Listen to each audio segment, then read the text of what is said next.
एक जमाने में दूर दराज के गांव में शहजादा नाकाम रहता था।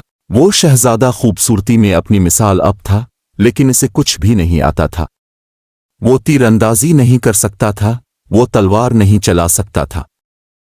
एक दिन शहजादा एक जंगल में घूम रहा था जब उसे एक खूबसूरत परीज़ादा नजर आई। परीज़ादा जादूगर थी और उसने शहजादे की परेशानी को महसूस किया। उसने इससे पूछा कि क्या मसला है। शहजादे ने अपनी परेशानी का इजहार किया और परीज़ादा ने इसे बताया कि उसकी कामयाबी उसके अंदर ही छपी है।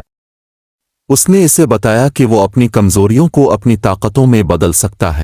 परीज़ादा ने शहजादे को जंगल में मुख्तलिफ जगहों पर ले जाकर उसे मुख्तलिफ चीज़ें सिखाईं। उसने इसे दरख्तों पर चढ़ना सिखाया, पानी में तैरना सिखाया और इसे जानवरों से बात करना सिखाया। शहजादा पहले तो हिचकिचाया, लेकिन फिर उसने दिल लगाकर सीखना शुरू किया। जल्द ही वो दरख्तों पर चढ़ने में माहिर हो गया, तेज रफ्तारी से तैरने लगा और जानवरों का दोस्त बन गया। एक दिन मुख पर एक बड़े देव ने हमला कर दिया।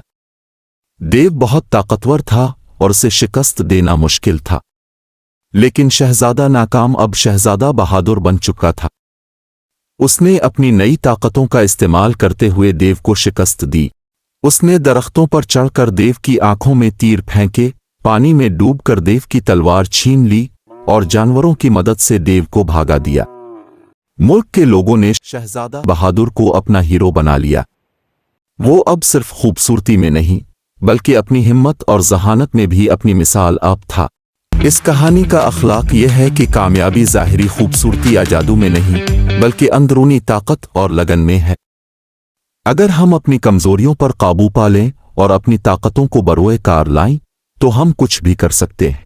ये कहानी बच्चों को ये सिखाती है कि हर किसी में कुछ ना कुछ खास होता है और हमें अपनी कमजोरियों को अपनी ताकतों में बदलने की कोशिश करनी चाहिए। इससे न सिर्फ हमें कामयाबी मिलेगी, बल्कि हम दूसरों की मदद भी कर सकेंगे।